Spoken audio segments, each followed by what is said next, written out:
देखिए, सबसे पहले सभी ग्रामवासियों को मेरा सलाम वालेकुम। वालेकुम सलाम। मेरा नाम कृष्णपाल है और मैं राज्य पेयजल एवं स्वच्छता मिशन नमामि गंगे तथा ग्रामीण जलापूर्ति विभाग उत्तर प्रदेश शासन के द्वारा आपके गांव में जल जीवन मिशन हर घर जल योजना के अंतर्गत सोशल मैपिंग के जरिए कुछ स्वच्छता से संबंधित बातें बताने आया हूँ। जैसा कि देखिए, मैंने आपके गांव का एक ये अनुमानित मानचित्र बनाया है। ये अनुमानित है और अनुमान लगा करके बनाया है कि क्या क्या चीज़ आपके गांव में हो सकती है और आप लोग पहचान सकते हैं कि क्या क्या चीज़ है यहाँ पर, है ना। देखिए, ये क्या है, क्या है, नल है। ये क्या है, मस्जिद है। ठीक है। ये क्या है, ये तालाब है आपके गांव का। ठीक है। ये क्या है, ये प्राथमिक विद्यालय जो हरी पट्टी वाला होता है ना, पट्टी से आप पहचान सकते हैं, ये हरी पट्टी वाला प्राथमिक विद्यालय है। ठीक है। और ये देखिए, ये पंचायत घर है आपके गांव का, ये आंगनबाड़ी केंद्र है और ये सामुदायिक शौचालय है। ठीक है। और देखिए, ये आपके गांव के रास्ते हैं, यानी जो भी आपके गांव के साधन संसाधन है वो सभी के सभी मैंने यहाँ पर दर्शा दिए। यानी देखिए, क्या चीज़, रास्ते जो हैं वो आने जाने का साधन है ना। जो भी साधन संसाधन वो सभी के सभी मैंने यहाँ पर दर्शा दिए। और देखिए, ये जो लाल लाल ये क्या है, ये लाल लाल मैंने एक चीज़ दर्शाई है आपके क्या हो सकता है। ये लाल लाल धब्बे हैं, गंदगी बिल्कुल सही। ये गंदगी है। ये कौन सी वाली गंदगी है, ये वो गंदगी है जो कि हम और आप लोटा लेकर के या डिब्बा लेकर के जाते हैं रोड के किनारे या खेत में करके चले आते हैं, वो गंदगी है। और ये गंदगी क्या है, मतलब लोग जाते हैं लोटा लेकर डिब्बा लेकर घर आते हैं, मतलब करके चले आते हैं, घर आते हैं, खाना खाते हैं, नहाते हैं, धोते हैं और अपने काम पर निकल जाते हैं लोगों। और लोग ये क्या सोचते हैं कि मतलब गंदगी तो हमारी बाहर रह गई, बाहर है, वो क्या घर तक आएगी, यही सोचते हैं ना। लेकिन ऐसा नहीं है, ये गंदगी आपके घर तक भी आती है और आपके पेट में भी जाती है। और वो कैसे जाती है, वो आने मतलब उसके आने के कई तरीके, उन्हीं तरीकों में से एक तरीका मैं आप लोगों को दिखाना चाहूँगा किस तरीके से आपके घर तक आती है, कैसे पेट में जाती है। मैं सर से अनुरोध करूँगा अगर आप इस रास्ते से वहाँ तक चल कर जाइए।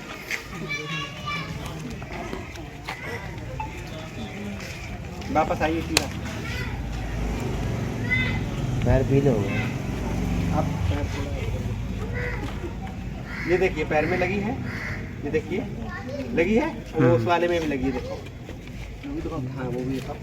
ये देखिए लगी है लाल लाल, यानी मान लो ये उस रास्ते से वहाँ तक गए, है ना।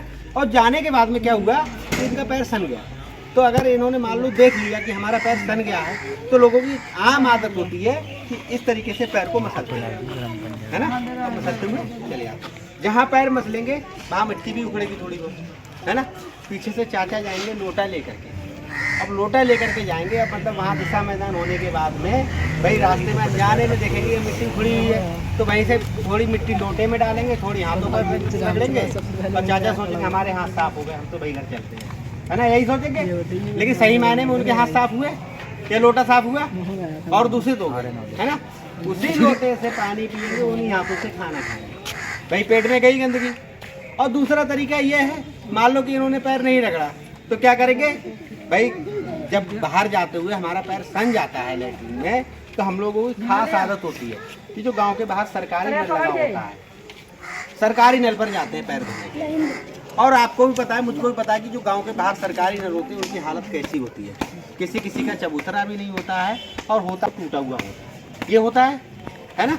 अब भाई जब नल पे पैर धुलेंगे तो गंदा पानी जो लैट्रिन का पानी आएगा वो भाई पैर के सहारे यहाँ आएगा, यहाँ से पानी नीचे जाएगा, पानी में मिलेगा। अब पानी में मिलने के बाद में क्या, गंदगी बाहर निकलेगी पानी के सहारे, और जो कि पानी के माध्यम से हम लोग पिएंगे। दो तरीके हुए पेट में जाने के। दूसरा एक, मान लो कि मतलब यहाँ कोई नहीं गया, आप जब बाहर जाते हैं शौच के लिए, तो क्या होता है कि जैसे ही शौच करते हैं हजारों मक्खियाँ आकर बैठ जाती हैं आपके मल पर, है ना।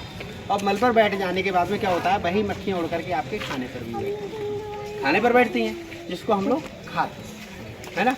कि भाई मक्खियाँ उड़ा करके खाना खा लेते हैं, लेकिन क्या पता उसकी टांगे मतलब कितना मल है, कितना लेकर के आई, ये गंदगी मल पे बैठ कर आई, क्या ये पता है, नहीं पता है किसी को। दूसरा एक तरीका और कि मान लो आपने नहीं देखा, है ना, तो क्या करेंगे, आप घर तक जाएंगे और घर में जहाँ जहाँ जाएंगे वहाँ क्या होगा भाई, जहाँ जहाँ चप्पल जाएगी, जहाँ जहाँ जाएंगे, और चप्पल के साथ साथ गंदगी जाएगी। घर पे छोटे छोटे बच्चे होते हैं हमारे, अनजान होते हैं भाई, उनको क्या पता क्या गंदा है क्या साफ है, तो वो क्या करते हैं जिसकी मतलब किसी बच्चे की मिट्टी खाने की आदत होती है, यहाँ पैर पड़ा है वैसे अनजाने में छुटा करके खा लेता है। और जिसके बच्चे की मिट्टी खाने की भी आदत नहीं होती है तो क्या करते हैं, टॉफी खा रहा होता है, बिस्किट खा रहा होता है, हाथ से छूट करके है उसका काम क्या कर रहा है, वो उसकी जो मात्रा होती है वो 0.05 ml नापी गई है 1 लीटर में। अगर उसके अधिकता वाला पानी का प्रयोग अगर हम लोग लगातार कर रहे हैं तो आर्सेनिकोसिस नाम की एक बीमारी है जो हमारे शरीर में क्या करती है, अपना घर बनाती है। अब वो बीमारी के जब लक्षण हमारे शरीर में घर बना लेता है, यानी जब बीमारी ने हमें जकड़ लिया तो ये 9 प्रकार की बीमारियां हैं। देखिए माता जी, ये 9 प्रकार की बीमारियां हैं, इनसे हम लोग क्या है ना, ये ग्रसित हो जाते हैं। आपने देखा होगा कि पानी जैसे दाने, जैसे हम लोग जल जाते हैं तो हमारे वो फफोले टाइप पड़ जाते हैं ना, उस प्रकार से छोटे छोटे क्या है दाने हमारे सीने पे निकलने लगते हैं।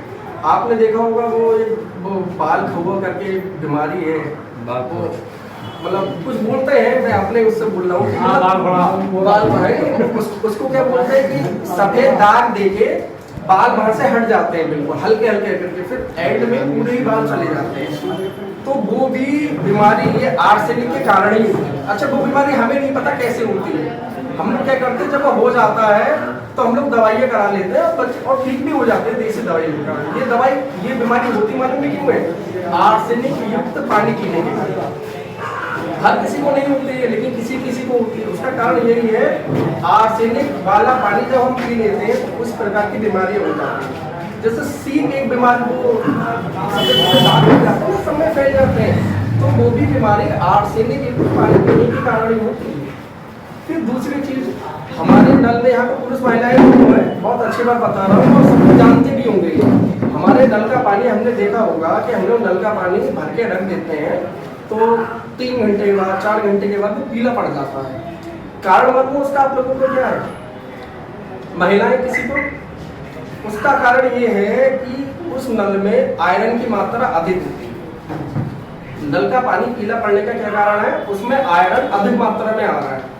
महिलाओं में आयरन की कमी होती है, होती नहीं होती है। आप लोग जब जाते हैं प्राथमिक स्वास्थ्य केंद्र पे तो आशा आप लोगों को क्या आयरन की गोली देते हैं, iron, फॉस्फोलिक acid, D3, vitamin D3 and calcium की टैबलेट देते हैं, आयरन साथ में देते हैं। पुरुषों में आयरन पर्याप्त मात्रा में होता है। हमारे अंदर कुछ ऐसे हार्मोन्स होते हैं जो हमारे शरीर में आयरन की कमी भी होने देते हैं, आयरन पर्याप्त मात्रा में होता है। और वही पीला पानी हम लोगों के लिए ज्यादा नुकसानदायक है, क्योंकि एक तो आयरन पर्याप्त मात्रा में हमारे